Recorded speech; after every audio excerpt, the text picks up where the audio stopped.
안녕하세요. 책배입니다. 오늘 소개해드릴 책은 당신이 커피에 대하여 알고 싶은 모든 것들입니다. 지은 곳은 루소 트레이닝 랩이고 출판사는 위즈덤 스타일입니다. 여러분들 커피 자주 드시죠? 많은 현대인들에게 커피는 매일 아침을 함께 열고 치열했던 하루를 같이 마무리하는 그런 존재라고 생각합니다.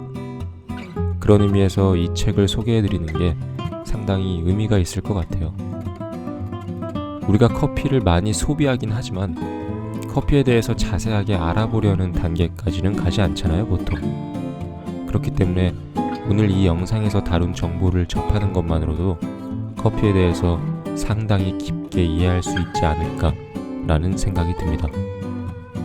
네, 그럼 좋은 시간 되세요.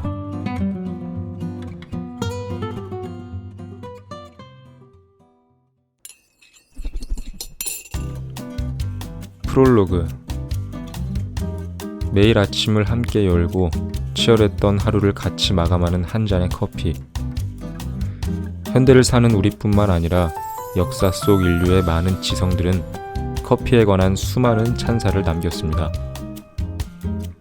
바흐의 칸타타 중에서는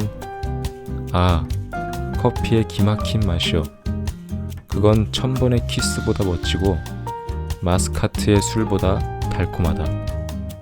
홀례식은 못 올릴 망정, 바깥 출입은 못할 망정, 커피만은 끊을 수가 없구나.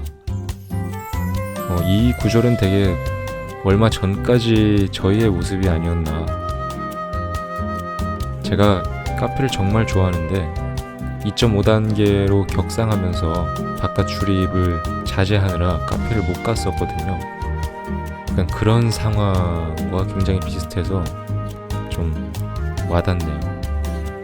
다음은 저희가 소개해드렸었던 해밍웨이의 노인과 바다 중에서 노인은 커피를 천천히 마신다.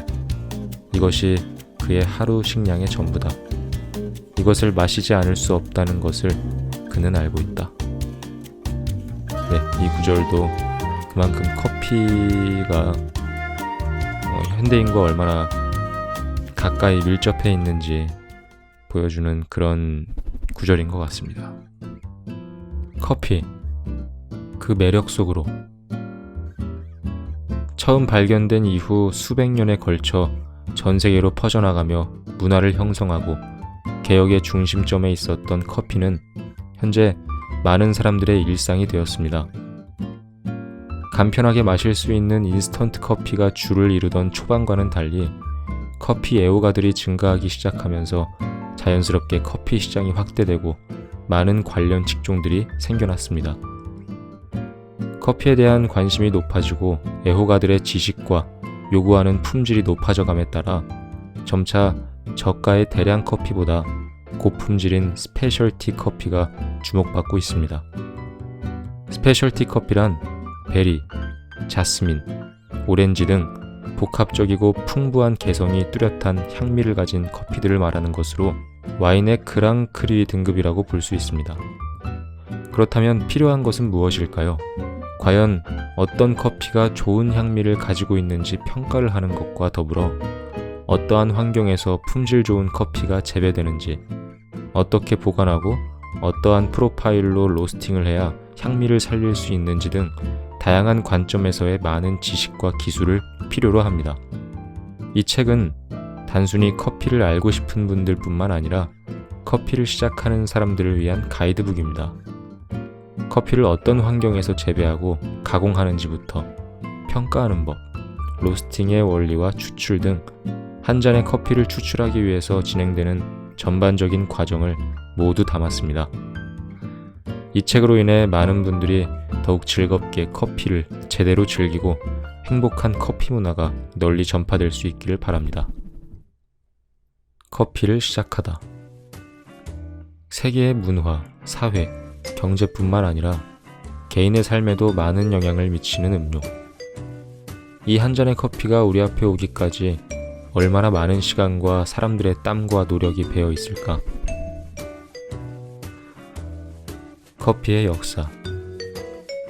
우리가 마시는 한 잔의 커피는 수년의 시간과 많은 사람들의 땀과 노력, 그리고 다양하고 복잡한 공정을 거쳐 우리 앞에 검은 액체로 태어나게 된다. 그럼 이 커피는 언제부터 마시게 되었을까? 커피는 처음 염소가 먹었다? 에티오피아 지방의 염소치기인 칼디라는 목동은 어느 날 염소들이 빨간 열매를 먹고 흥분해서 날뛰는 것을 목격했다. 이상하게 여긴 칼디가 직접 그 열매를 따먹어 보니 정신이 맑아지고 흥분이 되는 것을 느껴 열매를 이슬람 사원에 가져가 수도자들에게 알렸다. 수도원에서 이 열매를 다려 마시니 야간 기도 중에 수도자들이 쏟아지는 잠을 보다 쉽게 이겨낼 수 있게 되었다.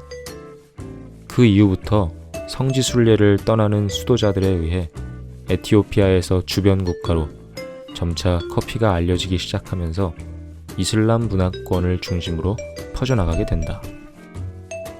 커피의 재배, 일정하고 온화한 온도, 적당한 강수량과 햇빛 등 커피나무는 재배하기에 꽤 까다로운 직물에 속한다. 이와 같은 조건을 부합하는 적당한 지역은 적도지방이다.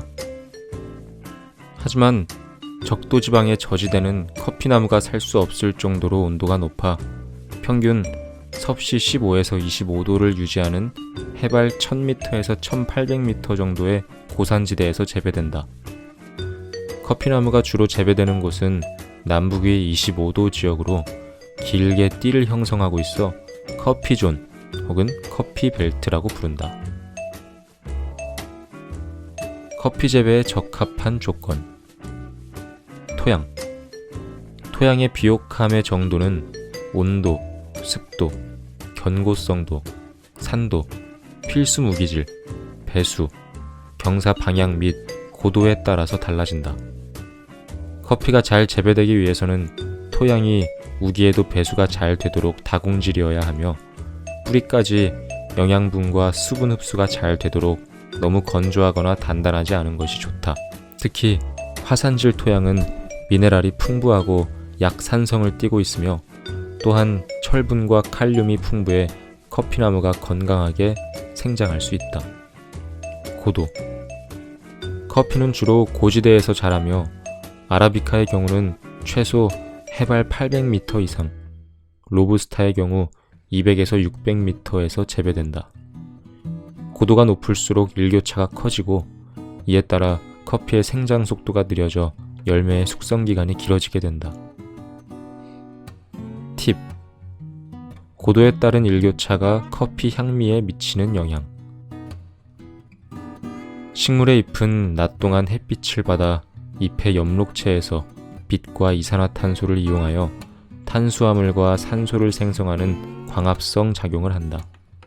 동시에 호흡도 같이 일어나는데 호흡을 통해 세포 내 포도당과 산소가 결합하여 열 에너지로 전환되고 이산화탄소를 배출한다.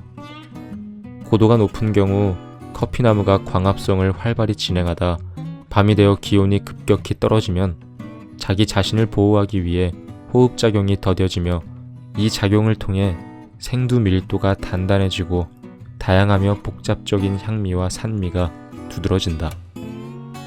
기온. 모든 나무는 기온의 영향을 받는데 특히 커피의 경우 연평균 섭씨 15에서 25도 정도의 온화한 기후에서 재배된다. 온도가 너무 낮으면 연맥 내에 수분이 얼어 냉해를 입고 온도가 높으면 타거나 나무가 빠르게 늙어 병에 걸리기 쉽다. 강수량. 아라비카의 경우 연평균 약 1500에서 2000mm의 강수량이 필요하다. 건기가 끝나고 우기가 시작되기 전 비가 내리는데 그 이후 꽃이 핀다. 그래서 이 비를 블로썸 샤워라고 부른다. 일조량.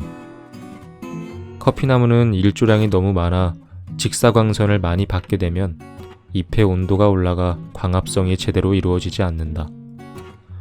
광합성이 이루어지지 않으면 에너지가 충분히 생성되지 않아 나무의 생장과 열매의 숙성 또한 제대로 되지 않는다. 그래서 커피나무 재배 시에는 햇빛을 바로 받지 않도록 키 큰 나무를 심어 자연적으로 그늘을 만들어주는 것이 좋다.